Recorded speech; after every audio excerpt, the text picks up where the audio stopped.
Yes, we're calling it a global roundtable. It's slightly more round than it was when we walked into this room. It was a very line-ish table. Um, and let me just get the exact title to introduce it nicely. It was very jarring to look at oneself as talking.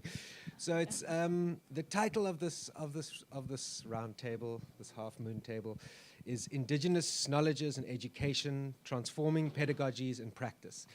We deliberately kept it sort of open so that everyone could sort of bring themselves into the question of education, pedagogy, and the question of Indigenous knowledge and what that means to use and take up Indigenous knowledges for questions of transformation, questions of liberation. And the open-ended nature of the roundtable, I hope, is inviting for those of us for those of us in the audience today to also bring in reflections of what it means to think of Indigenous knowledge systems within your pedagogic practice and what pedagogic practice means when it has to take up the task of incorporating, of privileging Indigenous knowledge systems. So that's a little bit of background for the talk, but I think it's going to unfold in quite generative ways with respect to each of us. Because I'm just going to ask each speaker before they start talking to introduce themselves, how they'd like to be known to the room, and then to just offer some reflections. It's fairly informal, as you'll see, but I know that each speaker today has given a lot of thought to this in their work and their practice, and I hope also last night. We're going to start with Professor Salim Vali. Thanks, Nick. It's really an honor to be here, and please call me Salim, Nick. Okay. When Nick asked me to do this, of course, I didn't hesitate.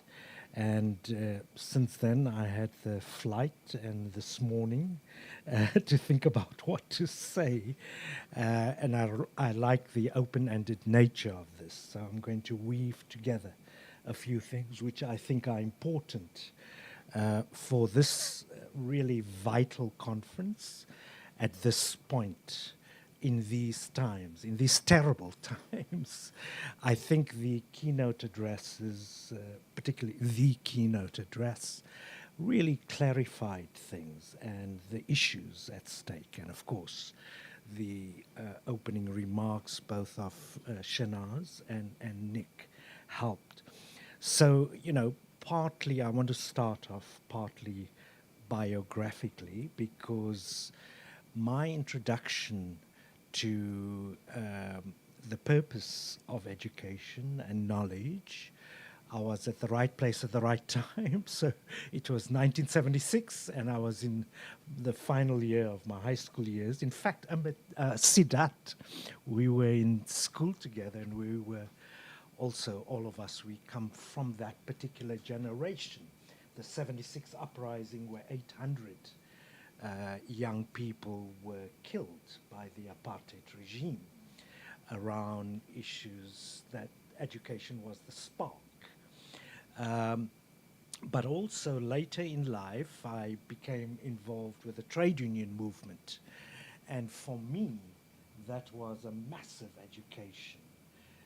For a number of reasons, because these were people who had very little formal education, but who were able to, in a very democratic way, in a collective way, they were able to put together very strong grassroots organizations. The union movement, contributed, some would argue, more than most of the different pillars against apartheid in terms of getting rid of, at least formally, the apartheid system. And I remember I was interviewed by the workers in the Shop Steward Council and the Executive Committee, and they weren't interested in any of my qualifications. They wanted to know how I can support and strengthen the union movement and working class struggle. Very quickly, I learned that these were extremely intelligent people. Some of them were barely literate, but yet they taught me a lot. It was a real school for me. Now, one of the poems that was very popular at that time, and I think a lot of people here would know it, because I think it says a lot about knowledge. Whose knowledge is marginalized, whose knowledge is valued. It's about omission, it's about erasure as well. And that's Bertolt Brecht's poem, A Worker Reads History. I'm not going to read the whole poem, it's a very short poem, but it says, who built the 7 gates of Thebes? The books are filled with the names of kings. Was it the kings who hold the craggy blocks of stone and Babylon so many times destroyed? Who built the city up each time? In which of Lima's houses, the city glittering with gold, lived those who built it? In the evenings when the Chinese wall was finished, where did the masons go? Imperial Rome is full of arcs of triumph. Who reared them up? Over whom did the Caesars triumph? Byzantine lives in the song. Were all her dwellings palaces? And even in Atlantis of the legend, the night the seas rushed in, the drowning men still bellowed for their slaves. Anyway, it goes on and it says, each page a victory. And it ends like this. At whose expense the victory ball? Who paid the piper? Every 10 years, a great man. So many particulars, so many questions. And I think that poem is particularly revealing because knowledge is about collective endeavor. It's not about great men. And you know, in the South African case, in our history textbooks, everybody will tell you of my age and older. History was about the great white man having discovered things, created things. And this poem was really wonderful because it brought out all those issues. But it also talks about who has the power and what kind of knowledge. And knowledge is about power, about possibility, about social change, and about struggle to change realities. So, you know, in the majority world, there's little attention paid on the importance of experiences and knowledges that lie deep in the reservoirs of lived reality and a reflection of struggles. Knowledge is also about struggle. I don't want to spend too much time on that, and perhaps I could mention that a little tomorrow. But even less attention is paid about what constitutes these struggles and how these struggles also quite often aim to protect, nurture histories, cultures, traditions, religions, languages, and epistemologies. And it's a constant battle. And again, you know, just in brief, Amilcar Cabral wrote a lot about this notion of culture. A culture which is not stagnant, which changes, not tradition that is used by patriarchs and others who benefit from certain traditions, but it's dynamic, it's fluid, it changes, and it develops through struggle. So that's an important point, to return to the source. And this comes into conflict with the purveyors, the dominant purveyors of knowledge, whether it's the World Trade Organization that determines that this knowledge must be patented. And, you know, you could see the grotesque issues of life and death when people's knowledge is used by the powerful, which must be bought and sold. What happened with the vaccines during COVID? It was the rich countries who had the means to buy these vaccines. So people talk about vaccine apartheid. But that is the common knowledge of people. And indigenous communities never saw this knowledge as something that should be commodified. I think that is the other important point about indigenous knowledge. It's the source for everybody. My final point here, and I can't not speak about what we see in Palestine with the genocide, because that is really instructive about our understanding of indigenous knowledge as well. So there is a really important group. It's the Palestinian Feminist Collective that have, I have their names here, largely Palestinian women, who talk about the annihilation of intellectual and cultural sources of wisdom. And they call it Sophicide. Sophicide works together with scholasticide, or some call it educide. And Sophicide is the destruction of the social fabric of Palestinian life. It's the annihilation of indigenous knowledge and traditions inspired by the land itself, as well as the carriers of knowledge, including elders and women primarily. I want to stop there, but just to say that it's more than just the physical destruction of infrastructure, of universities, of schools. It's also the destruction of archives, of people's memory, even cemeteries. It's all of that. And this happened from 1948 with the Nakba. It has not stopped. Of course, it has more momentum now. Right in 1948, the first thing that the Zionists did is looted the literature, the books. So I want to stop there, but these are the ideas that come to mind when I think about indigenous knowledge and its relevance, its importance for us today. Thank you.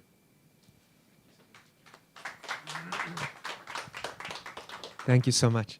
I know this microphone seems strange because we're so intimate, but it's just for the sound guys. So just so, yeah, when I'm going to hand over.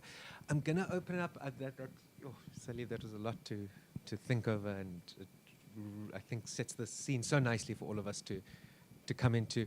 I think the best way to do it is maybe for all of us to speak, and for please to people to hold their questions, maybe write them down. I don't want any questions to be lost.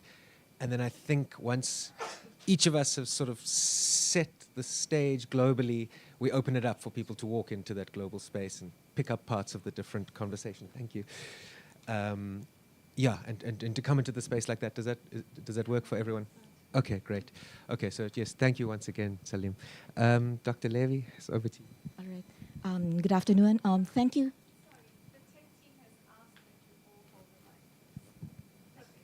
All right. Okay.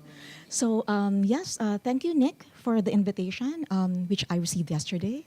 Okay. He told me no need to prepare. All right. So, but anyway, while they were preparing the seats, I was trying to prepare a bit, but I wanted to start with something that's definite in mind, but I want to react to what you said last first. So I'm changing my script altogether. You were talking about as a result of apartheid, that the destruction of heritage through books and all. I can't help but recall a film which I would require my class on. By the way, I'm not a psychologist like most of you. I do anthropology of art. So I think we have a program in my university, cultural heritage and art management. All right. So among the films which I watch, I require one particular class is Monuments Men. So in the same way that apartheid caused the destruction of several books, the Nazi did the same with the Western tradition. But my mindset was really more, okay, different time frame. We go to World War, no, same time frame. World War II in Manila. They basically, the American and Japanese made Manila their playground and practically destroyed practically everything. We were people who talk about Dresden and how Dresden got annihilated, but we were actually worse. Dresden comes next to Manila in terms of destruction. But if you go, something positive, if you go to Manila, you go to Intramuros, it's a walled city, and there's one particular structure which remained intact. That's now part of the UNESCO World Heritage. It goes back to the 1500s. It's a church, no? San Agustin Church. So, am I holding it well? All right, okay. So, all right, so Nick told me to talk about education. So, yeah. Well, I teach in the University of the Philippines, but I was also tasked by our new university chancellor to take charge of our museum.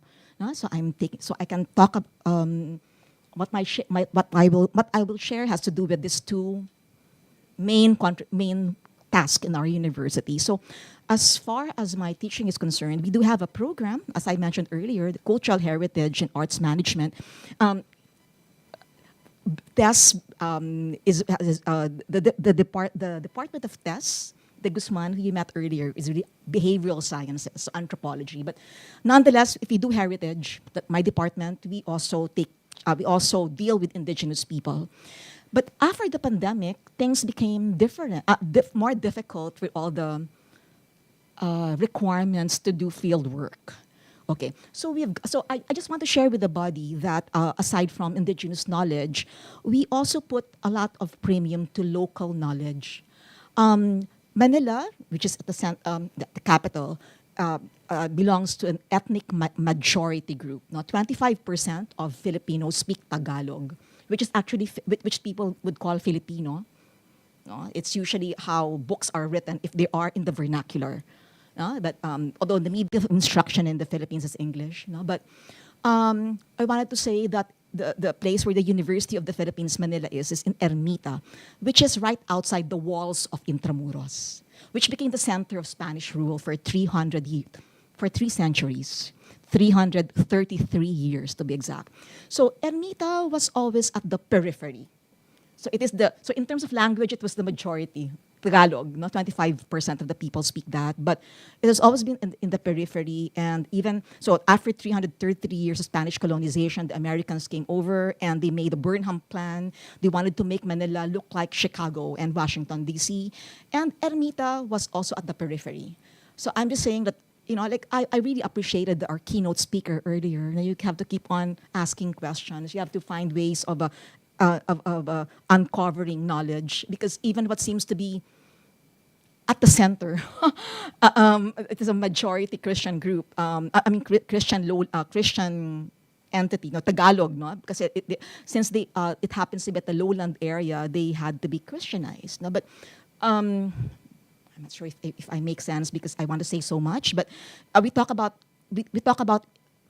indigenized Christianity as well. No? Like talk about the church bell, which is a Catholic symbol. I mean, it's a symbol which you would see in a church. But we know that but we have katipuneros. These are the revolutionaries who was responsible for our independence, and they used a church bell to signal the call for revolution. So this is just one example of what we mean by indigenized Christianity. Like it has, after 300 years of being Christians, predominantly Christians, it has been owned in a way. It's no longer colonial, and yeah, that's kind of what I said is loaded. That should be one paper in itself. But I just want to say that that's how we make do with local knowledge, just within Ermita, we do speak about manifest and latent content. If you talk about indigenous people, that everything's so manifest. You see how non-Muslim and now non-Christian they are. They're clearly indigenous groups. That's around 150. By the way, since the Philippines is second to Indonesia in terms of number of islands, so that would be, help me here, 3,000. 7,300 more. Indonesia is times 2. So we can't be compared to Indonesia, but we come strong with more than 3,000 islands. That's a lot, no? Which explains why we have 171 languages in our country. It's archipelagic, so it's not surprising to have several languages. Mind you, not dialects. No, by the Summer Institute of Linguistics. No, because there are other sources which has we are 180 plus. So I had to talk to Tess earlier. Which number will I use? Because they said it's a 121 census. Use the 120 of Summer Institute of Linguistics because you're certain that we're really talking about languages. No? So anyway, I'm sad. I wanted to talk so much. I don't remember why I shared that. But out of the 171 languages, so Tagalog is 1/4 of the population. Population of Manila, of the Philippines is 10 million. 100 million. I'm glad you're here. Yes, for my numbers. I told Nick earlier, yes, okay, I want to prepare, but I have to check my figures. You know, the statistics, that's what you have to prepare. Yeah, yeah. So we have 100 million. So 25% Tagalog speakers, that's a lot. That's a lot, no? So, but amidst the Tagalog speaking community, you can speak of latent culture. What is hidden? You know, there are ways of like uncovering the indigenous amidst what, I mean, yeah, even in the urban center. And these what we have been doing. I just want to share to the body that Rosa might talk a lot about the indigenous people, but I'm just saying that we also acknowledge in our country the importance of local knowledge. That amidst what what seemed to be the majority, there is also like you can extract what is latent or hidden, no? But that demands another paper. I'm sorry, but I hope I managed to come across just major thoughts that I wanted to share with everyone. Thank you. Thank you. All right. Thank you so much. So I think we're just gonna, just in the interest of moving on, allowing people to reflect on what's being said, to please also hold your questions. We're gonna hand the microphone to Professor Azwi. Thank you so much. Thank you very much. I'm Azwi Hangwisi Mabandu Mutsusi. My nickname is Helen. And UNISA decided to say Prof. Azwi because they could not pronounce my name, meaning Azwi Hangwisi, which means unforgettable. So that's why I like my name, because it has a meaning. And that's what we need as part of indigenous knowledge system and also in education. So I was supposed to talk on behalf of South Africa. South Africa is so broad and so huge with 12 different ethnic groups and cultural practices and different indigenous knowledge system. So I've just decided to talk about me as someone who was born in polygamous marriage family, grew with 3 mothers. My biological mother was a Christian. My other mother was a traditional woman.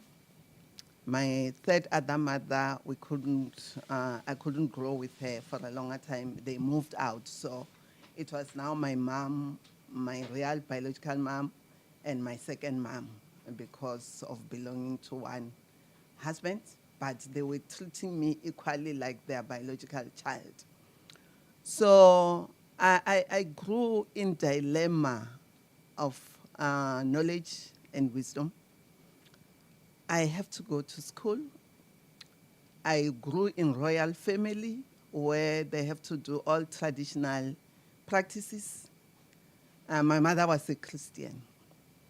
So when my mother was Christianized, she couldn't allow me, she was not comfortable to let me go to traditional schools.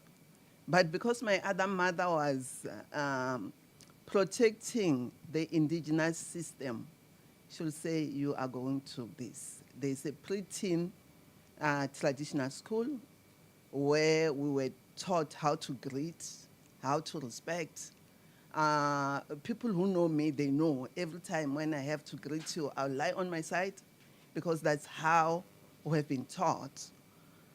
Then I grew up, then during teen, there's another traditional school which I was supposed to go, but now because of education, they say this is supposed to be undermined. You can't go there. You are in grade, I was like in my matric now. It's something of lower grade. But my other mother said, if you don't attend this school, because you are in the royal family, if you don't, it means that it will be the end of these traditional practices where they will say a royal child didn't attend these practices. So I had to undergo that practice. But because I was feeling like it's of lower grade, though we've been taught how to be patient, how to be tolerant, how to work hard, how to communicate with other people, I took it slightly like this is not important until I realized now later when I start to decolonize myself. And that dilemma still continue. I was so happy when Prof. Sikalo in the morning was talking about midwifery. So I fall pregnant. In fact, before I fall pregnant, we were taught about the diet. What type of diet am I supposed to eat? Traditionally, by my other mother, who will say, don't eat eggs, don't overeat these, don't overeat this, don't, but that was considered as things of lower status. We need to have eggs, we need to have, so we could see this way penetrating into the education, and I became a nurse. So when I was a nurse, I fall pregnant. And when I was pregnant, my other mother will tell me, don't overeat. Don't eat this. Don't eat this. My mother will just be quiet. And then my profession will say, hey, you need to have a well-balanced diet. Otherwise, you'll have a light for date child.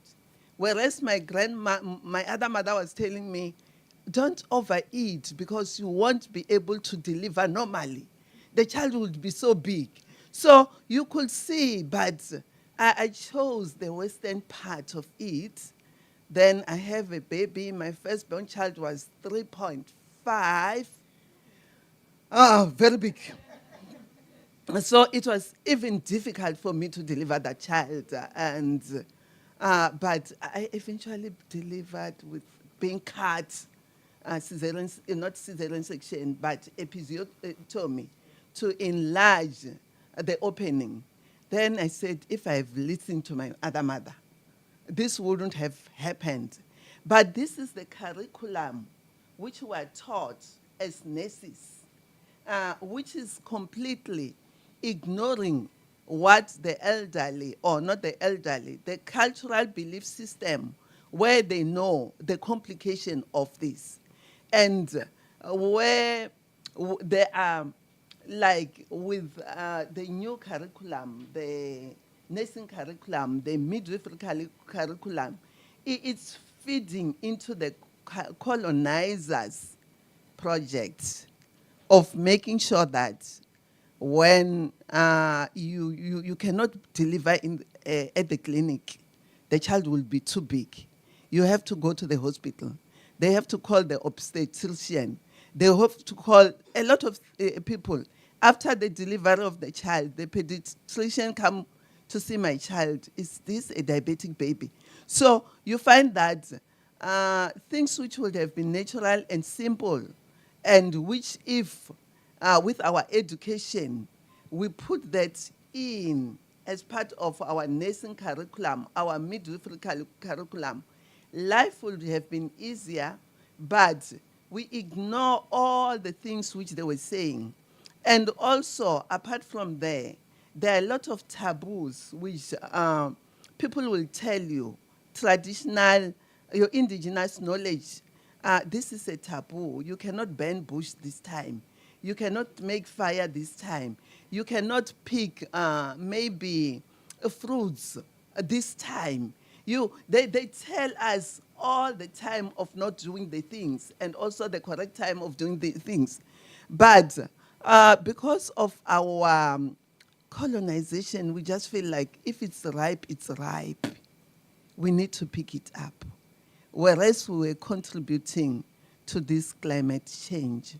So, in conclusion, I'm saying it's very, very important to make sure that while these people who are indigenous knowledge holder are still alive, we need to capture that knowledge to make sure that we document it. Not for future, because most of people are saying for archiving.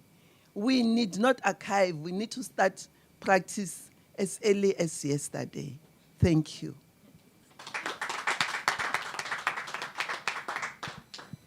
Thank you so much. We're covering so many different standpoints and moving through so many different geographies. It's very exciting. So I just want to keep this momentum going and to hand it over to you, Rosa. And just to hold it for the sound people. Thank you so much, Nick, and thanks everybody for being here with us in this panel. So yes, of course, I mean, the discussion or the conversation is kind of on the fly, but also to me, a very important topic to grapple with. And like you, I'll start with my name. I have a very unusual name, Rosa Cordillera. That's my first two names. Cordillera is not a last name. And my parents named me as such after an indigenous struggle in the northern Philippines, in an area that we refer to as Cordillera, which is in itself a colonial term, right, for mountain range. So it was the late 1970s, and the then dictator Ferdinand Marcos, together with the World Bank, wanted to build the largest dam in the Cordillera region at that time that would have drowned sacred lands and villages of indigenous peoples in this area. So the communities who were going to be affected, they mounted a resistance, very much grassroots. There were no organizations at the time, there were no NGOs at the time. And one of the leaders, so it was a kind of resistance that was so organic, but that was also so unified that you would see forms of resistance in which the women who traditionally were bare-chested, so they only wore skirts and bare-chested but fully tattooed, would put their bodies on the front line in front of the tractors that were threatening to destroy their lands, right, as a form of resistance. And one of the most well-known leaders of that resistance is a village leader named Makliing Dulag. Makliing Dulag was a very articulate leader of that, very organic resistance, that he was invited to different parts of the country to speak about what's happening in the mountainous region of the northern part of the country. So, and this is how my mother encountered him. My mother was at that time Fatima Alvarez Castillo, some of you might know her, was at the time already a professor at the University of the Philippines, but also working against the dictatorship. So she was an activist, working in the underground movement together with my father. And she encountered Makliing Dulag in one of these university settings. And Makliing Dulag became very prominent, mainly also because, not only for the bravery, but also because of the wisdom that he carried with him in this resistance. So he said things such as, in response to the demands of the government for these communities to prove that they own the land by showing land titles, right? Which the indigenous communities didn't own, right? So he said, in response to that, how can you ask us for titles to the land? How can we own which that will outlive us? He said things like land is life, and because it is life, we defend we defend our land with our lives. And in 1981, since he was such a significant figure of the resistance, he was invited to the Malacanang Palace, which is the seat of the president. And the story goes that when he arrived there, he was given an envelope. And his response was, this envelope could contain only two things. It could contain a letter, but I don't know how to read. Or it could contain money, but I have nothing to sell. And he returned back to his land, and soon after that, he was killed by soldiers. A year after I was born. And my mom named me after the Cordillera Indigenous Resistance Movement.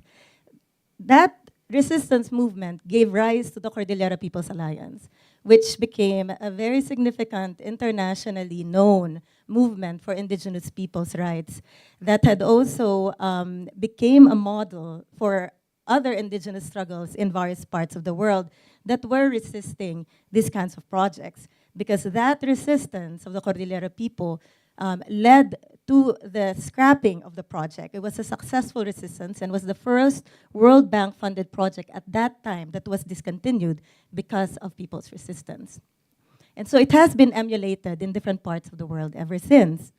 Now it became a sort of like my own, like, you know, my name became my life in a way. I became an anthropologist, and during my studies at the University of the Philippines, I became very involved in indigenous rights struggles. Not that, you know, I mean, of course, my parents were activists, but it wasn't like indigenous rights were like the most prominent aspect of that struggle. It was a general question of social justice and human rights. But in university, I became very close to student activists from the Cordillera region and became very much part of that struggle. As a non-indigenous person, in the sense, of course, all Filipinos are in a way indigenous, right? But non-indigenous in the sense of a legal category, in that in the Philippines, as Tess de Guzman already mentioned earlier, the country passed the 1997 Indigenous Peoples' Rights Act, which defined indigenous as a category of people who refuse to be colonized. And in the process of refusal to be colonized, they were able to retain ways of life that have largely disappeared from other communities, such as the Tagalogs, because of the violent process of colonization that many lowland communities in the Philippines were subjected to.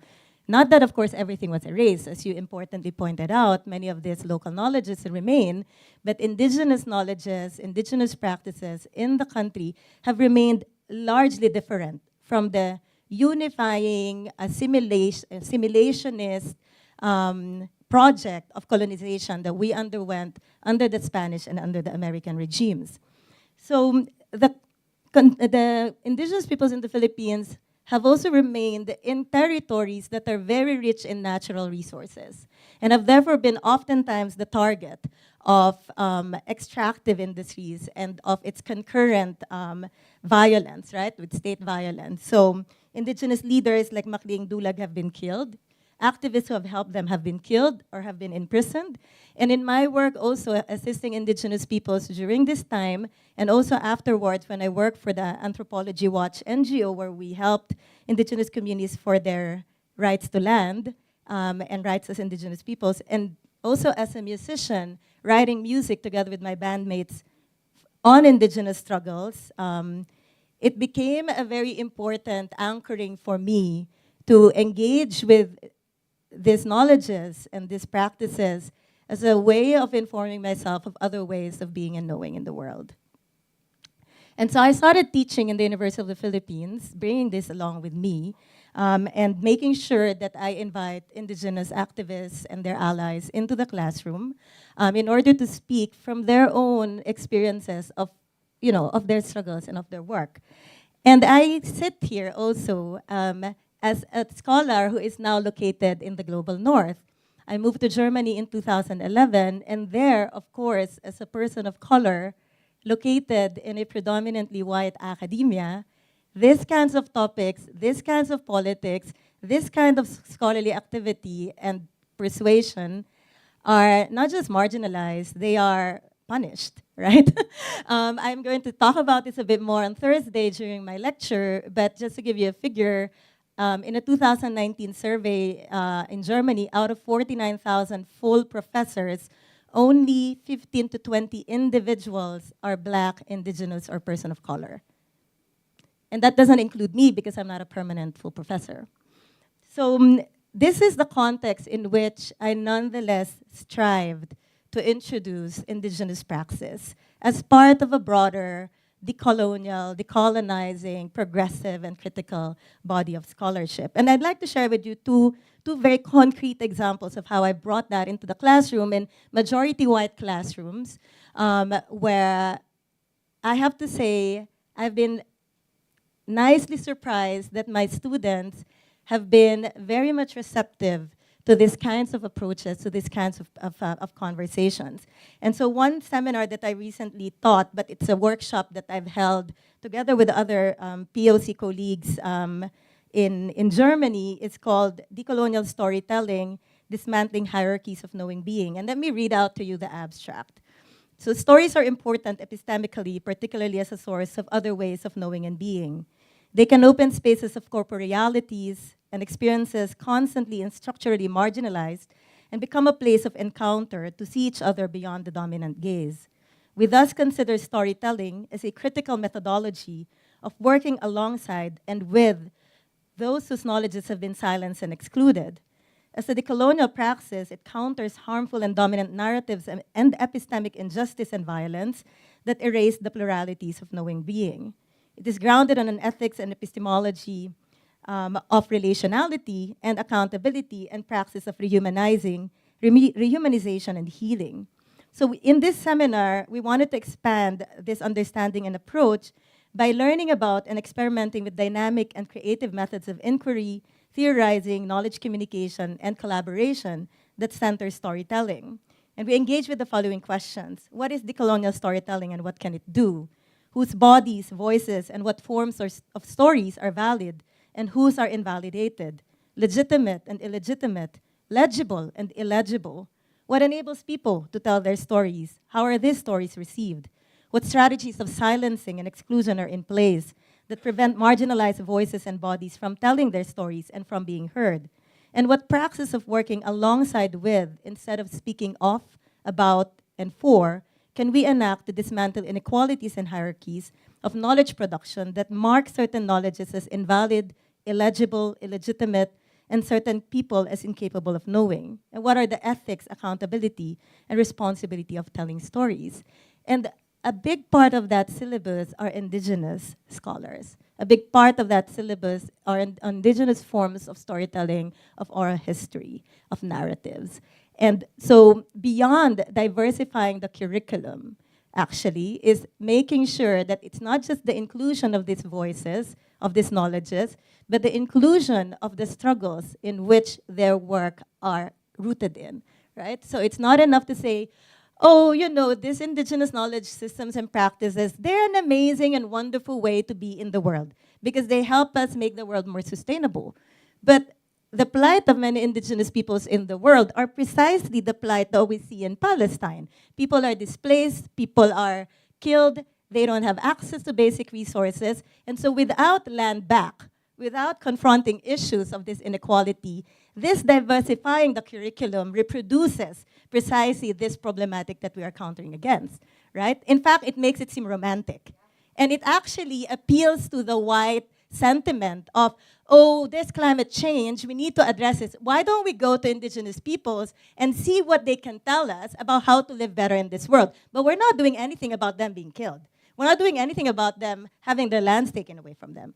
Right? So diversifying the curriculum and decolonizing it is making sure that questions of land dispossession, of erasure, of killings and disruption are also adequately dealt with. And so to me, it's a lot about the question of ethics.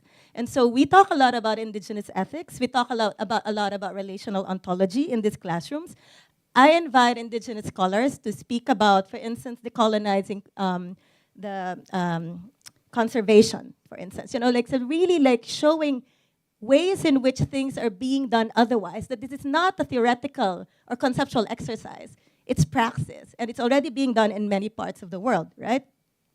I do the same for my current seminar on public anthropology. Anthropology as such is has a very problematic history as a discipline, and is in constant sort of, you know, self-criticism, right? So I do a lot in this current seminar with also introducing thinkers such as Linda Triway Smith, Bagay Chalisa, Zoe Todd, and others who have been doing things otherwise, right, in different ways, in different parts of the world. And let me just maybe conclude by saying that the decolonial storytelling seminar gave rise to projects from my students that have been deeply inspiring.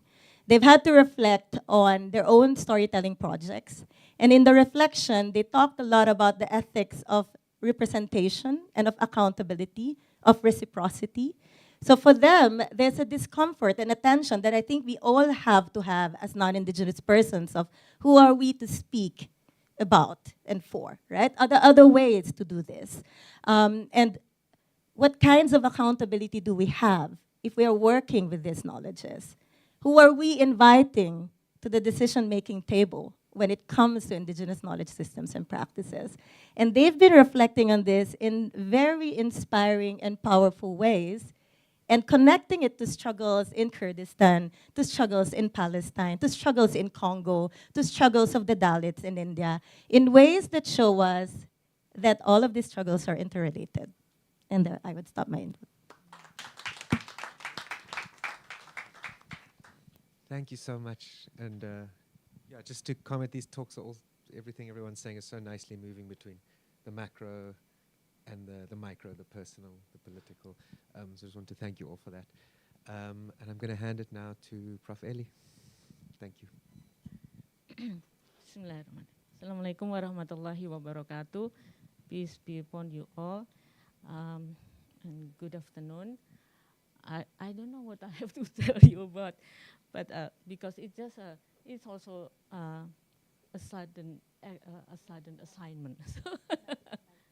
Oh, okay, okay. Well, I will tell a bit about the education, a very little bit the history of education in Indonesia.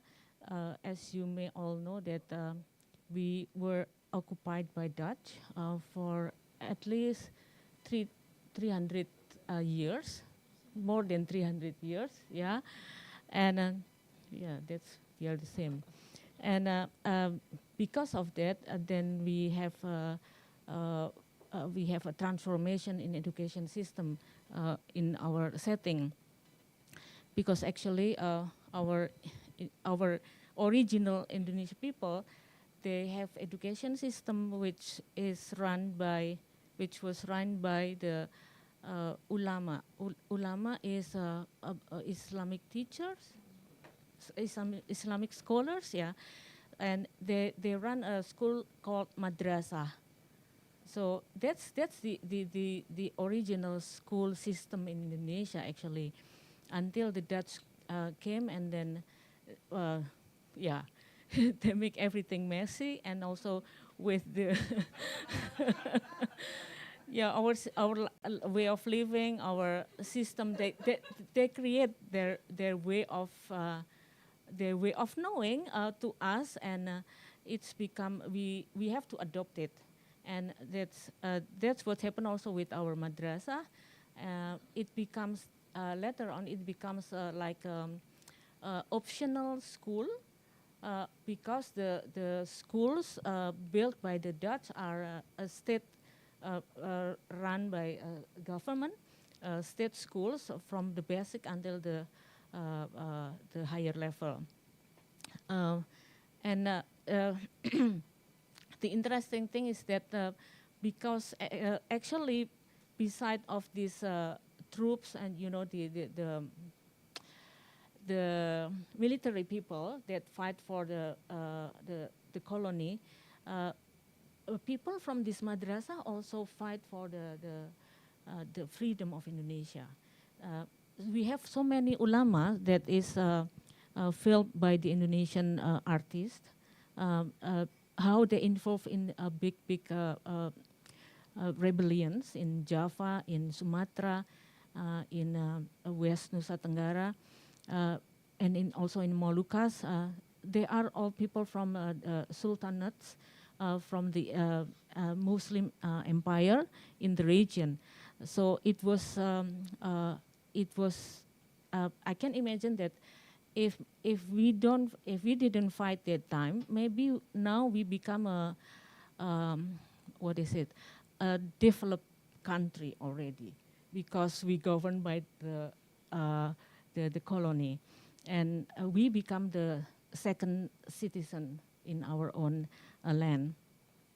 So it was because of our rebellion, especially among these ulama, then we got our freedom in 1945.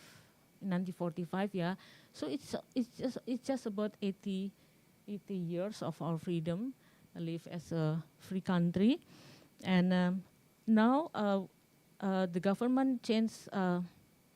Try to accommodate also the religion-based education by adopting the religion into the state schools, and even not yes, we still have madrasa, but more Islamic teachings or lessons now is accommodated into the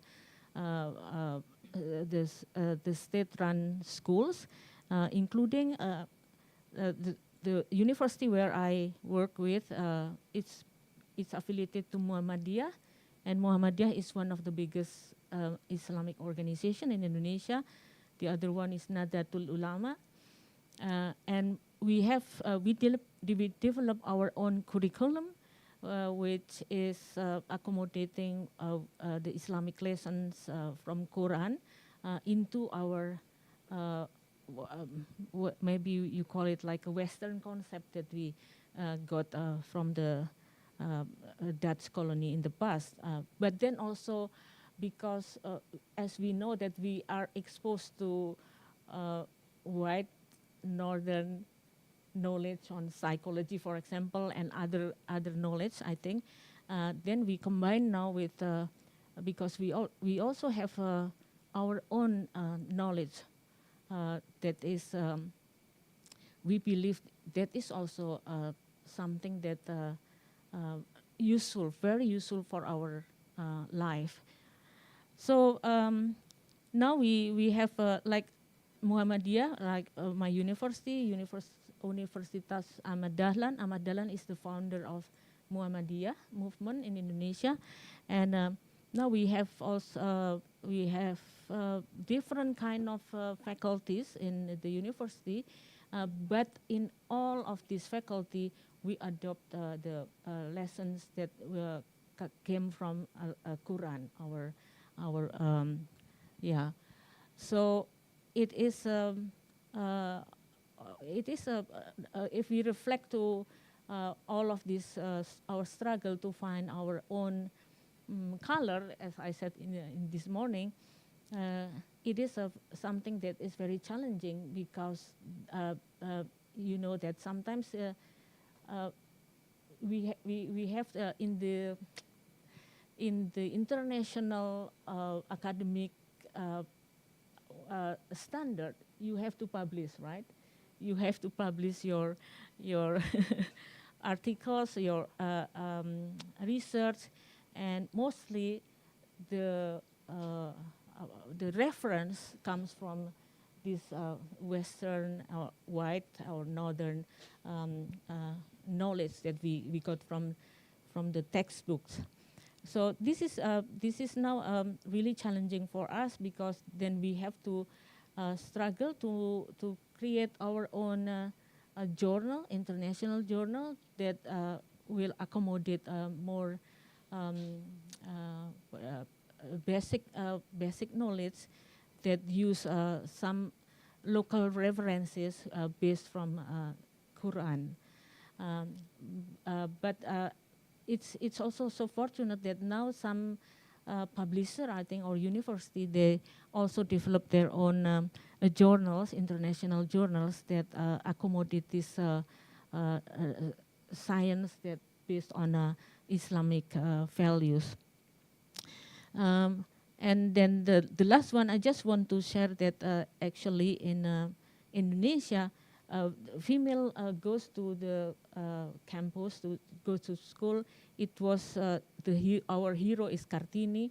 Maybe many of you already know about her. Kartini is you don't know. You don't know. Okay. Kartini is actually is one of the noble women. She was the daughter of region leader, and that is affiliated to Dutch colony at that time. She was born in 1879, and then because she is female, then no one can go to school because they are female. And Kartini actually has a guru or a ulama that taught her about Quran, and that's what make her literate. And the ulama was men, and because of that literacy, then Kartini fight to give like she advocates by her own way, so that women also give space to go to school. So that is something that very few people, especially international people, knows that Kartini is a Muslim, and she learned from a male ulama who taught her to be a literate male in the time when women and girls only has that didn't have space to go for education. So that is a bit of very bit situation of education in Indonesia. So because of her effort now, women also goes to school since the basic until the higher education in Indonesia. So I think I have to stop there and let you Nick to make a conclusion. Thank you.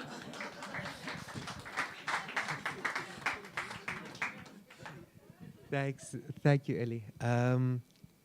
Okay, I was told this a bit cruel if I don't also have to give a little presentation, and I can't ask everyone else to do that and not contribute. So, to speak to who I am and to the topic, I'm not an educator of. I don't see myself as an educator.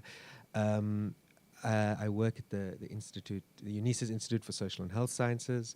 But it's a research institute, it's not a teaching institute, so I'm involved in a bit of supervision. But no sort of formal teaching in a classroom or anything like that. Nonetheless, there is a kind of pedagogic or teaching component to the work with respect to some of the work with community movements that we're involved with. For those people, I think most people in the room are from South Africa, but for those that aren't, it's within low-income communities in South Africa, majority black communities, legacy of apartheid, legacy of colonialism, where the fiercest struggles for land in the country tend to take place. Land is, in South Africa, is still tied to kind of section title logic, which is itself a legacy of colonialism, meaning that land is sort of traded as a commodity in the marketplace. Its exchange value placed in much more importance than its use value. And it's also within these struggles for land in community settings. As Salim mentioned, the trade union movement during apartheid, and that was very important, obviously, for disrupting the flows of capital. But the similar thing is happening in a lot of community settings in South Africa today, what are sometimes called community strikes, where the highways are shut down and capital flows are disrupted in that way. So there's a lot of organizing for land, organizing for basic amenities, what's called service delivery often in South Africa, that take place in low-income community settings. So the work with which some of my colleagues and myself are involved in, I think the pedagogic work could maybe be understood as a kind of political education, as well as maybe a kind of consciousness raising. These pedagogic practices, political education, consciousness raising, as far as possible, they aren't impositional, they're quite reciprocal. Everyone involved within these practices contributes, benefits, with a mind towards transforming within the group in order to implement transformations beyond the group, by the group. A lot of us are trained in psychology, Often, a lot of us reluctantly are trained in psychology. And so as a result, there's a kind of, some of the psychic elements of the group dynamics are foregrounded in this work. What are the agonisms, unresolved sometimes, that mark collectives, community collectives? For the psychoanalytically oriented, what are the unconscious attachments that are having effects in the group but are not always spoken by the group, and thus are able to exert a kind of stronger grip because of that. There's particular psychic investments sometimes in patriarchal systems of dominance, and these spaces of consciousness raising and political education aim to challenge those kind of investments. And just what does love, care, life, death look like within these spaces? Spaces created within movements that are so resource strapped and so time strapped.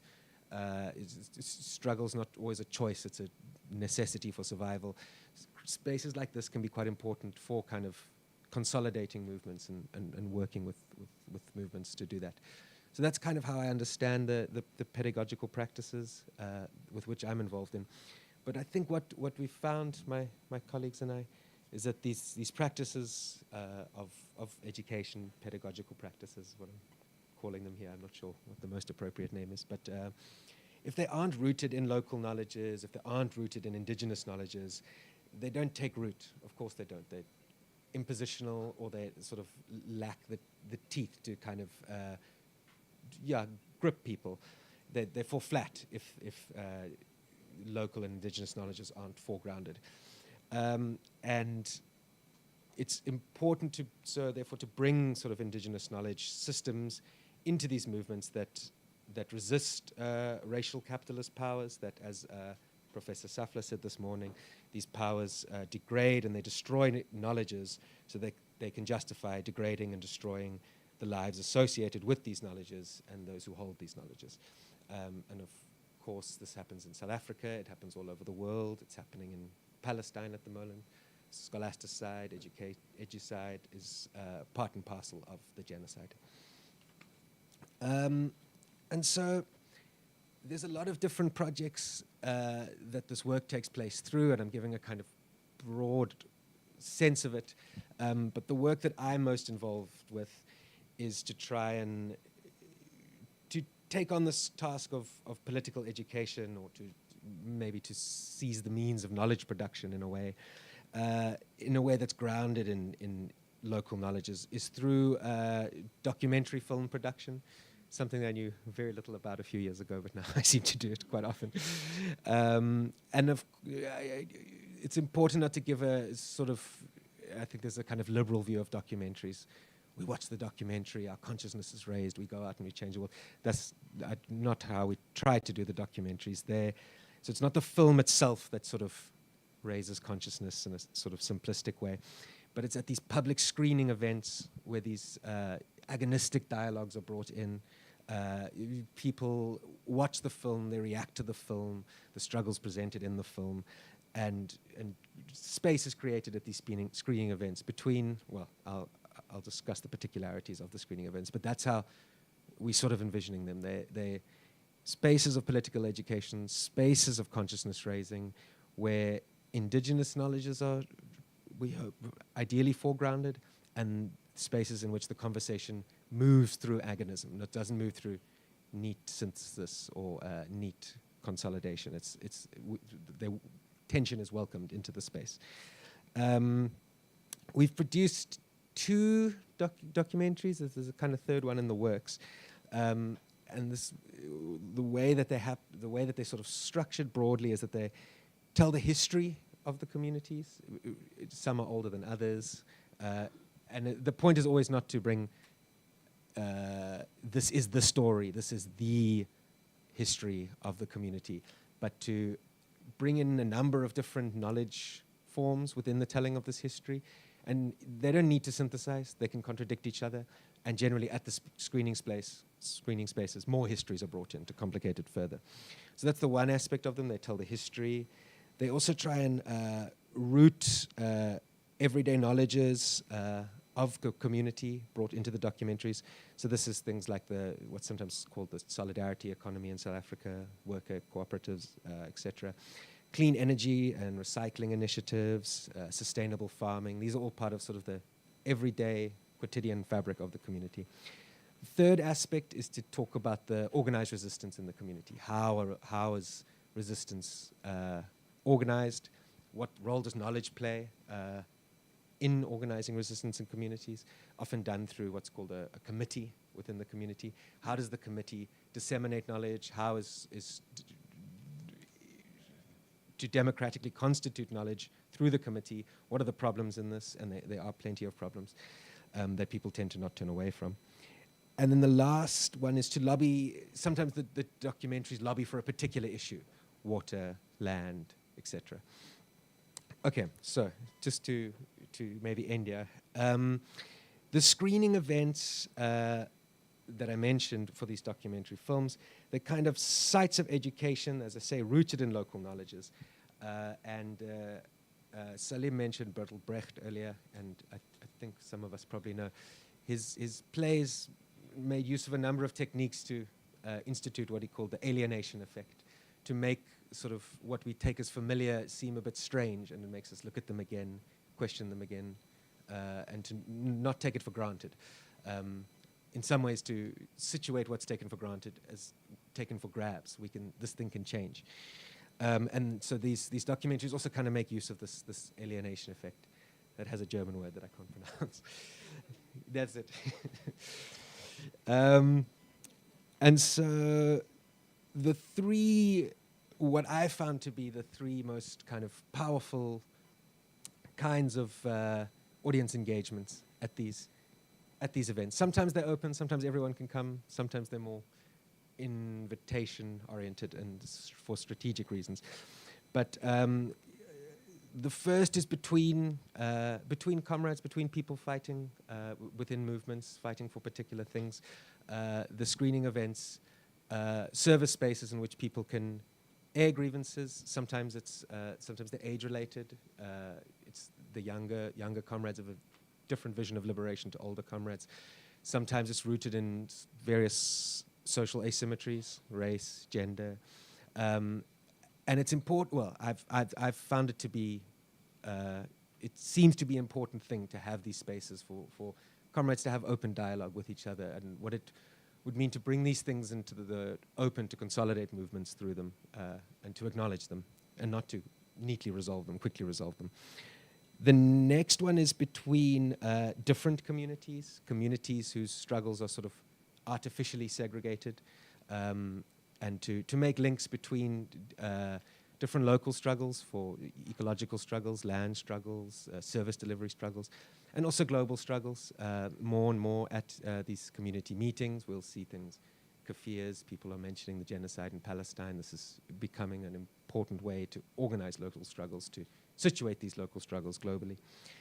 And the last one is between sometimes state actors who don't consider indigenous knowledge systems in how they make decisions, by and large, in South Africa.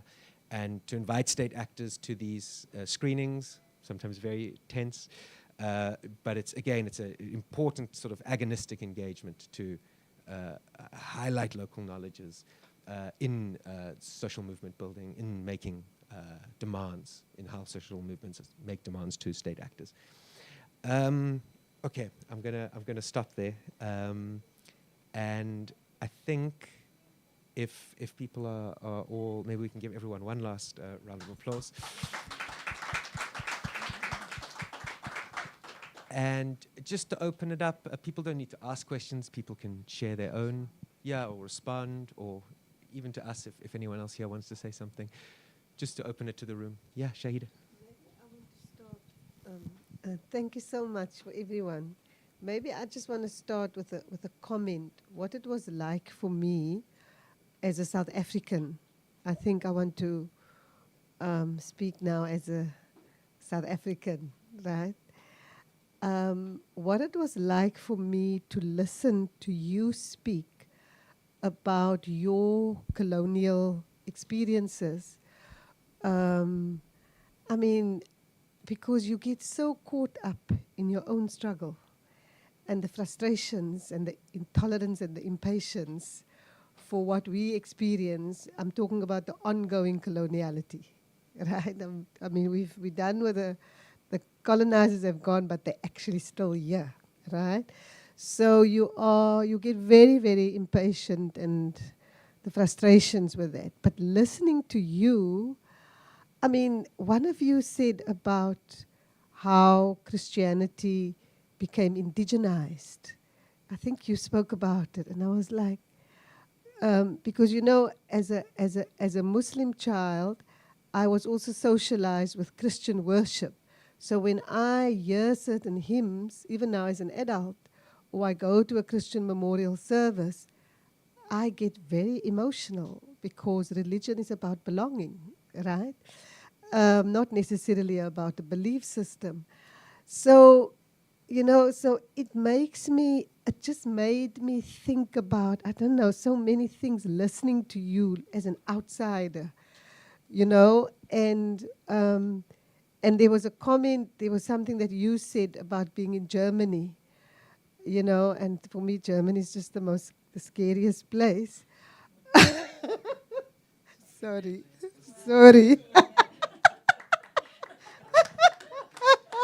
I'm like, yo, you deserve a medal, girl. So, um, but but here's the thing, you know, that Germany is a scary place. But when you said about the difficulty because where you're positioned in the north, right, and as a person from the south, and I'm thinking, in a way, you are better off because it's very clear you are in the north, right? Whereas I, as a South African, particularly in university spaces, it feels for me as if I'm in the north, okay? And I feel universities, especially spaces, enclaves of neoliberalism. And then often people who look like you, who are not, you know, maybe descendants of the North, and you can feel that that they are sometimes theoretically speaking a local language, but we continue practice, you know, as we have been instructed by our colonial masters. So you can hear all the contradictions and the tensions and the difficult feelings that you have evoked in me. So I just want to say thank you. It was quite amazing hearing it, you know, how other people are experiencing it. Thank you. Would anyone else like to say something? In the back or from? Oh yeah, of course. Can I just respond? First of all, thank you so much for sharing also your experiences in this. Also, a very important point you made about being in, you know, South Africa, or we prefer, you know, if one uses the term global South, where these notions of global North and global South are really themselves are not geographic, right? They're subjectivities, they're power. So there are many global North positionalities in the global South. And I'll speak a bit about it on Thursday, but one of my experiences in the University of the Philippines as an anthropologist was actually working with colleagues who work for mining companies, who work for international mining companies against the interests of indigenous communities. So as an anthropologist, you're the one hired to understand the indigenous people, right? And therefore, they were hired to convince these communities to give their consent to a mining project which they are already against, right? And so we see these kinds of positionalities also in these spaces in the global South. And this is why, to me, what's really crucial is how we understand the underlying structures of inequalities that connect all of these struggles together, wherever we are positioned, and then our relationship also to, proximity to whiteness, right, as a sphere of power, and how much we are proximate to it, not only in economic power, but also in intellectual power in terms of how we are trained in our disciplines, in certain canons that are very much oriented to Eurocentric canon. So I've encountered scholars in the Philippines whose attitudes towards indigenous peoples were either completely against their interests, in the case of these anthropologists, or very paternalistic. Right? Like going into these communities and saying, let me tell you how to be hygienic. Let me tell you how to be developed. Let me tell you. And this is just a cause of so much, frustration also among indigenous communities, so much so that in one research that we did together with my mother, where the research was actually on indigenous communities' experiences with research in their communities. A couple of these communities that we did the research with, they were, by that time, they didn't want any more anthropologists going into their communities. That was how bad their experiences have been, right? So, which of course is a shame for a discipline that has tried as well to undo that, which a discipline that also has its liberatory strand. But these people proximate to power continue to wield that kind of practice, right? Continue to practice in these ways. And this is why this unlearning is everybody. I think Professor Sicalo also mentioned this earlier, that all of this unlearning needs to be done by each of us as well. Are there any other comments? Yeah. Hello, good afternoon, everyone. I'm Dindo from University of the Philippines, Manila. I just want to ask for the insights of the speakers regarding the new, what do you call these, sensibility that we have, considering that we are in a postmodern world, and postmodern, of course, will be dealing with representations and images and what do you call these, meanings that are circulated in a very pervasive and permeable mode, which is true, of course, different social media. And I just want to get the insights of the speakers on what is your take on these.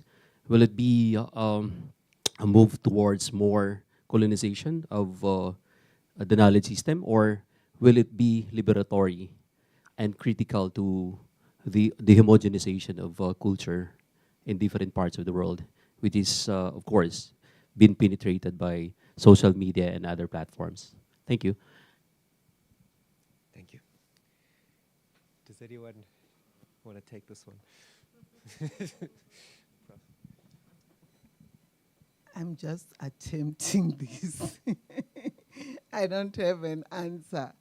But when we look at what is happening, it's going to make the marginalized and indigenous people to be more marginalized, while the developed will be more developed. So it's like people will be living in two separate worlds where they might not even meet.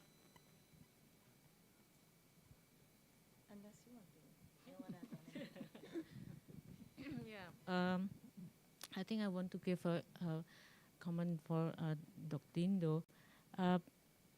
For me, this is a very challenging time in terms of communicating with young people these days.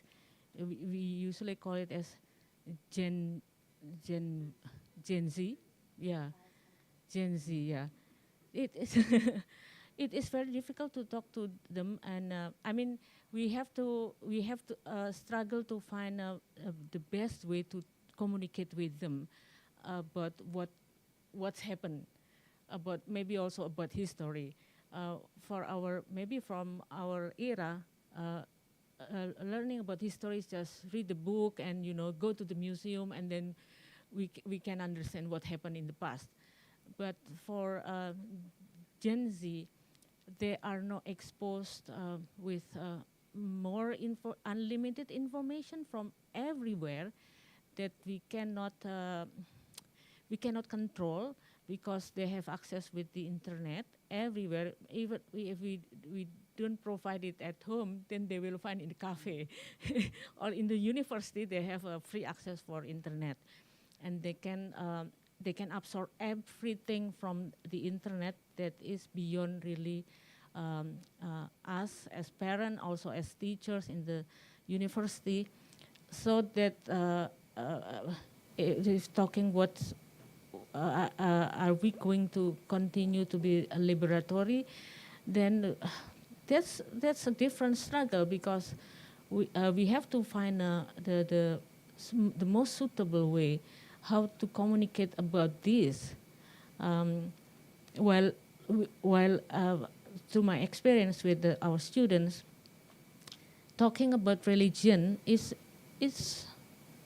we must have different way to talk about that. So how about to talk about decolonizing, for example? That's become it's challenging issues also for us. Like maybe they have heroes in their mind. It's come from South Korea, because they like K-pop. Yeah, so they learn a lot from their way. Through this Internet of Things world. So I think that's really our struggle, and we have to find our own way, maybe indigenous way, how to communicate to them about this issue. It's a hard issue, even for us who are already adult. Maybe some of them already in the, we call it, it's what is it? A fixed position where they enjoy their life. So sometimes when we talk about this critical issue, they will, why should we talk about that? It's already nice like this, even for us as adults. So yeah, that's a question also for myself. How can we communicate to them about this? Yeah, so I give the answer by a question. Thank you. Okay, I can also say, just like okay, sorry. Yeah, so just like anything, I guess it can be. It depends on how mass media is used. No, I mean mass media, especially if the exposure of the youth would be more of a non-indigenous traditions, that it can be, as you said, detrimental if there's too much, like if they're drenched with, things which are not of their culture. But it can also be a tool, for heritage conservation. No? Like I've noticed in the past years that there have been a rise of number of conservation groups in our country who have been very active in in Facebook. So they monitor possible problems in conservation, and they've grown. No? So it can also be a tool for conservation. And I remember during the pandemic, in the course of the pandemic, like almost 4 or 5 years, there was this group called Likhaan, no, and they would have like weekly or bi-monthly lectures, but it's like bringing the boondocks to the ground, because the invited guests are people from ethnic communities which are far to reach. Yeah, so it's one way of also really knowing people who you would want to know more, no, if not for the distance. So it has been used for the good. I just want to say that. I mean, I agree with you that, yeah, I have a second year college student son. No? And then when he was in high school, my frustration was that he's too much into things which are not of our culture. But I'm just saying that it can also be used for the promotion of advocacies of conservation. So since I'm into heritage, I may not be as political as Rosa, but but it's really more. But we have advocacy, and this it has to do with of conservation. Like even in Ermita, we only have one intangible cultural heritage left, the Bota Flores, and we've been working on making sure that it is maintained, because it has to be like to be more to open one's eyes to problems in the. It's really more of what our guest, or what our keynote speaker said earlier, placemaking, not to ensure that there's a move in the need for increasing pride of place, especially in a location such as Manila, which has really been, thoroughly, much destroyed by the bombing. So you see much of the beauty of it. There was a time that Manila was called the Venice of the East. No, it was. beautiful if you look if you go to archival images, no? But that was a Manila of the past. You know? Of course, Manila is much urbanized now, but it is not as it was before. There have been a number of restored structures, but again, it is not as much as we would want to see. No? So, yeah, that's all. Thank you. Maybe I just want to say that we have to also be very careful that we don't think of indigenous peoples, and here I feel very uncomfortable speaking about it as though we're othering them, right? I mean, all this, who doesn't, I just wanted to highlight that I was recently at the symposium on multimodal ethnographies, and a couple of the presentations during this visual and media anthropology symposium were actually on indigenous media, on indigenous communities who've taken it upon themselves to make their own films about their own communities, about their own struggles, about their own societies, but also about going to colonial archives and filming, sort of retelling the archives from their perspective, right? So they've been able to use these tools of media technology in order to tell their own story in a world that otherwise wouldn't give them that space to tell their story, right? So there've been like really rich initiatives and projects on indigenous media, including in the Philippines, that I think are very important to grapple with as part of decolonizing storytelling, right? Thinking also of knowledge production beyond the traditional ways in which we have been trained to do, which is this written form. So I love when you were talking about documentary filmmaking. I also tell my students to be open to their creativity. The colonial praxis and the colonial learning is also very much, as Nelson Maldonado Torres, sort of referring to Audre Lorde, talks about the erotic, the body, the creativity, how important that is for us in our mode of learning, and how the current traditional ways of learning is not fit for purpose, right? So using these tools, I think has been very important. And important also for those who have been very much erased in mainstream media. And here I'm thinking about Gazan journalists who have been documenting the annihilation happening in Gaza in their own words, because they would otherwise not have been platformed in mainstream media. So this is very important, right? Like, how do we open up these alternative spaces? And they mainly use social media because they won't have access to mainstream Western media, to be more precise.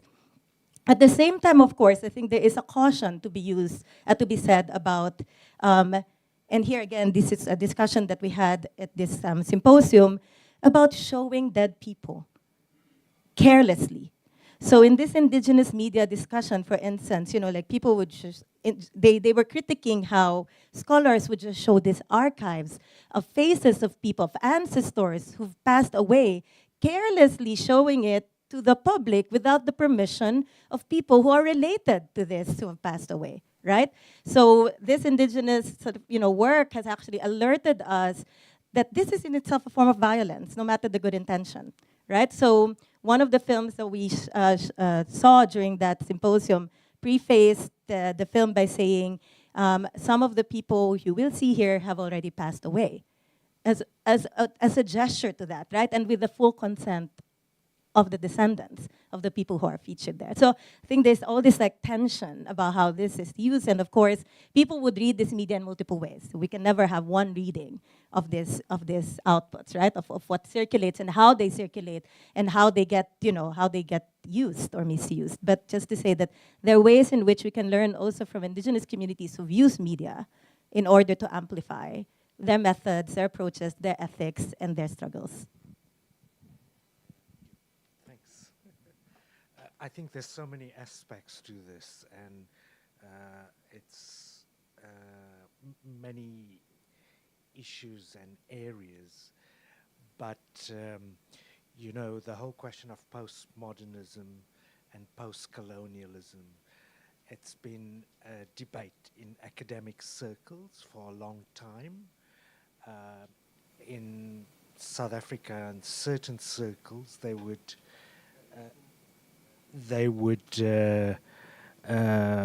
in a derogatory way, call it POMO and POCO. And it depends how people interpret postmodernism. There are those who see it as an opportunity to manufacture jargon and create an industry and then perpetuate what academia does, where journals, articles are controlled by dominant publishers in the West.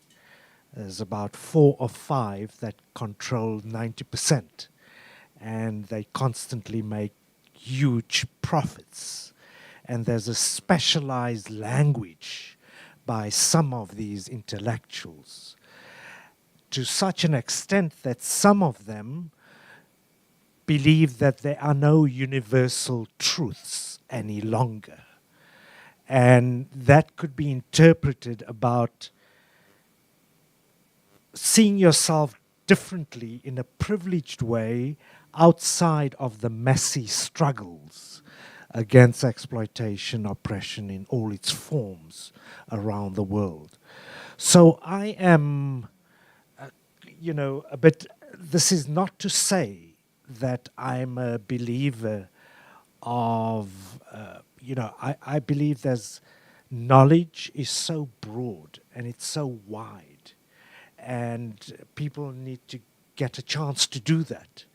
But I think in this period where knowledge is commodified and channeled and discouraging involvement with struggles on the ground, including indigenous people, lots of marginalized people. So, you use the expression publish or perish.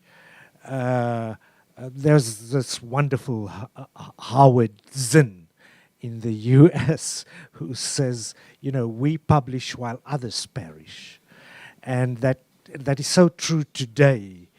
And there's, when we talk about knowledge, there has been this emphasis correctly on indigenous people's contribution to knowledge. But I think we should also talk about, and the keynote speaker mentioned it, how neoliberalism and how it sees knowledge and how that knowledge is used to perpetuate and to deny indigenous knowledge or knowledge that benefits the world. So there are many things like Amartya Sen's collaborator, Jean Drèze. He wrote wonderful articles about academic knowledge and journal articles. And he's somebody who works with Dalits, with homeless people in India, and supports the work Amartya Sen does around capabilities, etc. And he has this wonderful passage in one of his books where he says that, it's so easy for academic knowledge just to become academic. And what is the popular view of when we say something is academic? It's irrelevant, right? So he was trying to talk about knowledge, etc., in a particular way. And I think tomorrow we're going to have the discussion about higher education and community engagement and what does this mean. But the last point is that the critical issues of the day, including the very existence of our species, the world will continue. But it's the knowledge of indigenous people who understood there has to be a balance, an ecological balance. That for a long time we've seen industrial development, maximization as development. And today we know we are suffering. The West have benefited. we are the ones, the majority world, that will suffer the most because of, the situation and carbon gases, etc., greenhouse gases. So all of that we need to rethink from a different framework. And I'm not sure the kind of postmodernism that I was introduced to, that, how relevant that is. There's a lot that is useful. So what Edward Said talked about, Orientalism, which saw Western supremacy or racism, that is all very relevant. So my verdict on this is a mixed one. There are dangers, but it's also what is considered to be modern these days. It's very clear that sometimes that becomes shorthand for you need to sell your land, you need to commodify, you need to be individualistic, as we are encouraged to do, and even your relationships with other human beings. As you said, when we go to communities, it's extractivist research. It's not dialogical. It's not working with communities. So everybody benefits, including academics. It's a paternalistic, condescending, we know it all attitude, and the entire academia is structured that way. You have to complete your research in so much time. Participatory action research takes a long time, so it's very dynamic, these issues, and it's very real what we're talking about. I think that technology, so it's the last point here is, people think that technology is the silver bullet. Look what technology is doing in Gaza. Look what AI is doing in Gaza. Look what they're using it. So a lot of our academia thinks of 4IR and technology as somehow neutral. It's very dangerous. So a conference like this, bringing us back to the purposes, the role of indigenous knowledge, can tell us a lot about modernity, about technology, about relationship between human beings today. So I think that's why it's even more important than technical skills, because you can become automatons without any critical thinking. So the kind of people like Paulo Freire, etc., who understood critical consciousness, who understood that we need to once again promote here. I said too much. Sorry, Nick. Thank you so much. This really enjoying all of this engagement. We are running out of time, and they're going to make this venue, transform it into one quite soon. But I know, Shanaz, you wanted to say one thing. I don't know if you want to close us off. No, I don't want to close. Nick, I'm not in. There's no rush. We have time. I think we're going up until 4, yeah? For a panel that was put together at the last minute, I'd say not too shabby. Not at all, huh? Maybe this is how we should do conference programming. Thank you. Such a rich discussion. Every one of you has, in very unique, explicit and implicit ways, talked about, made the connection with struggles for land. The land struggles, right? Which we know are fundamental to self-determination. So I want to know, because this is something, and I'll pass this on to you when I'm done. I saw your cue. I want to know, because I grapple with this. I think about it a lot in my own work, and it's an ongoing grappling process, right? And so my questions are, how is it that you connect land struggles to the work that you do, and how is it that the imperatives around land influence and shape your own pedagogical and activist praxis? But before you answer, if you have do you have a related question, Nadira? I don't know, maybe. Okay, and then maybe you can answer together, yeah? Sorry, Nick, I'm taking over your chairing duties. Sorry. It's more like, yeah, it's an anecdote. Sylvia Kisikanki from Abiyala is indigenous, but not completely, and actually tries to complicate what an indigenous identity means, but also takes on decolonization, and specifically Walter Mignolo, for the ways in which decolonial scholars also appropriate indigenous knowledge and also empty decolonization.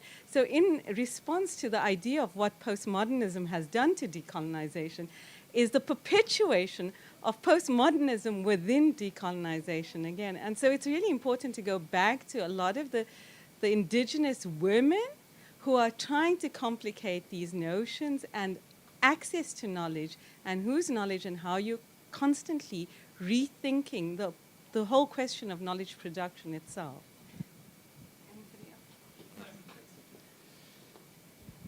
I don't know who would like to begin addressing Shanaz's land question. I suppose I can.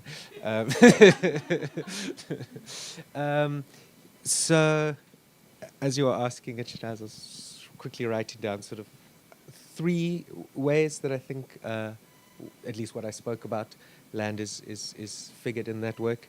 The first is this sort of obvious political sense.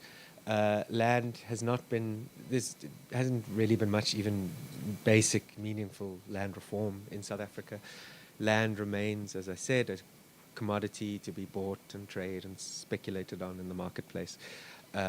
So it's a land of exchange value rather than a land of use value. The communities within and with who we work, the local state actors, they employ a whole bunch of legislative loopholes to avoid in-situ development on this land, so that it's not the correct, rock type, for example, and then they sort of commission studies to show, look, we can't develop on this land. So there's a kind of sometimes it's called, what's it called, like science from below stuff happening, where people in the community are hiring their own sort of geological specialists and saying, look, no, like contesting this result on the sort of geologic scientific level. And then there's also the sort of the political mobilization for things like housing, things like paved roads, sanitation, running water, toilets. And so this is almost to transform land materially, but also land as a concept. Land that isn't to be, it's not a commodity. It shouldn't be a commodity. How can it stay a commodity? There's also an ecological aspect to this work. So how is land, or rather say like people and environment entwined? How is this? These aren't two entities with one exerting mastery over the other, but a single entwined phenomenon that we need to think of. Some people speak about it, I think, as the web of life. How do we think of us as web of life, not us and land, but us within land, us through land? And indigenous knowledges, I think, is so important for this thinking of entwined human nature relations. So those are the two. There's the political aspect of land, the ecological aspect, and then I think the third would be a historical, reflexive aspect. What role has land played in South Africa? And I mean, to look at myself, I'm white. My ancestors would have advanced themselves, developed through this sort of bloody, violent, racist history of land dispossessing people from their land, which was part of the colonial project, but it's especially prominent part of the colonial project in South Africa. So I don't know if that answers your question a little bit from my side. Yeah. Okay, thank you. I'll bring the issues of land in relation to taboos, which most of indigenous people, they were talking about. You'll be told that you cannot plant or plow in that area. It's a sacred area. But now people ended up plowing there or living there, which contribute to climate change. There was also taboo of saying in this area you cannot even take a wood from that area and bring it back home. Because if you do it, in fact, they will say the snake will follow you. But issue was nature conservation. But now, after people have been dispossessed from their land, they find themselves having not adequate space to build. So they were forced to go to sacred area and build there.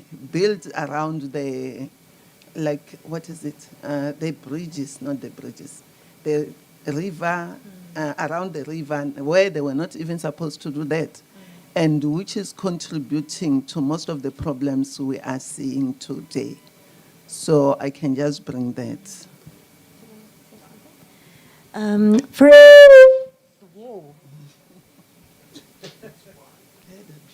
can I? Was scary, but in fairness, it was the first time the mic didn't work in this panel.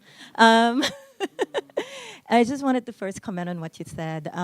It's a very important critique, and in a way, actually, some of the stuff I'm saying here, I'm going to say also on Thursday when I give my lecture. That, and it connects to my response to Shana's comment that when I teach about these critical perspectives, and I mentioned that earlier, is to make sure that it still that we while we look at this development of decolonial and decolonizing approaches, which is drawn from different genealogies, right? And only recently arrived in the global north, whereas it's been practiced in many parts of the world for many decades, right? In various forms, right? Whether in anti-colonial struggle, anti-imperial struggle, or even within academia, like in the University of the Philippines, there have been a lot of anti-colonial kind of scholarship. To recognize this multiplicity of genealogies is important. I think it's very important, and I'll talk about it on Thursday, but it's equally important, again, to get to the heart of structural issues so that we don't, again, just succumb to this neoliberal postmodern capture of these ideas, because at the moment, it has become very trendy or faddish to speak of decoloniality. I was in a recent meeting with colleagues in Germany, and one colleague was sharing that she was in a conference in Japan, and in Japan, the colleagues that were saying that nowadays they are advised to put decolonial in their proposals because this is what would get the funding, right? So I think we have to be vigilant in making sure that the progressive and liberatory ethics and essence of decoloniality is maintained, right? That we insist on it. And this is also what I do in Germany, where also it had become a fad, where you have like these scholars who, you're like, oh, they're getting the grants with the decolonial project, but they themselves are not decolonial. I mean, they're sitting on professorships without giving space to other kinds of scholars, right? So to me, this is where also the struggle comes in, right? To bring back the land again and again, to bring back structural issues again and again, to say it's not enough we diversify curriculum, it's not enough that we invite this or that person, but we really have to go back to the heart of what the decolonial and anti-colonial movements have been. And this is really liberatory.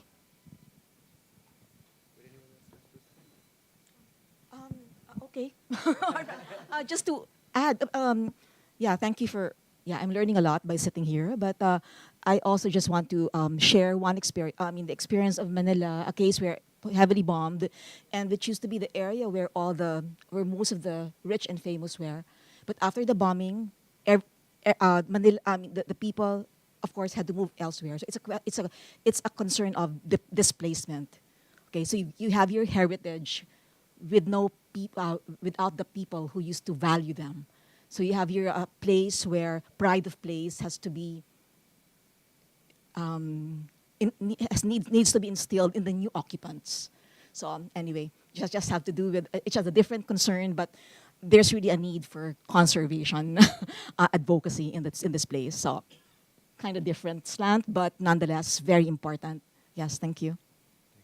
Because without pride of place, sorry. Without pride of place, you can't do anything constructive. Thank you. That was short.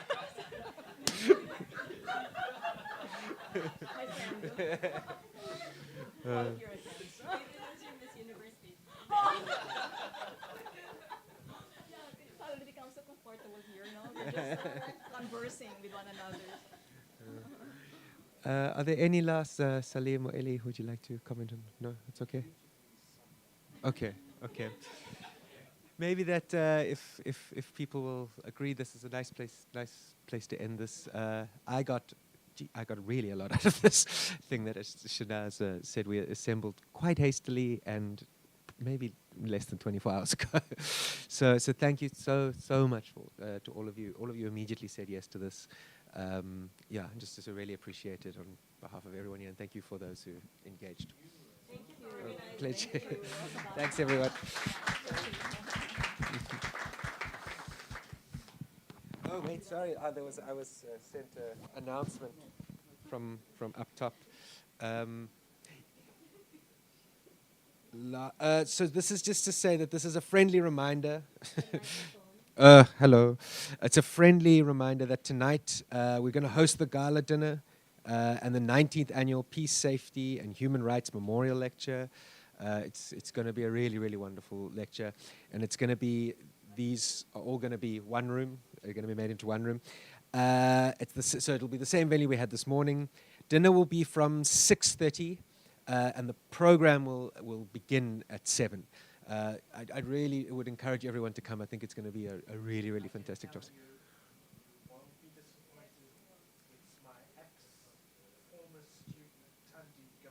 Yes, and it's going to be a really, really wonderful talk. So please join us. Yes, and thank you once again to everyone.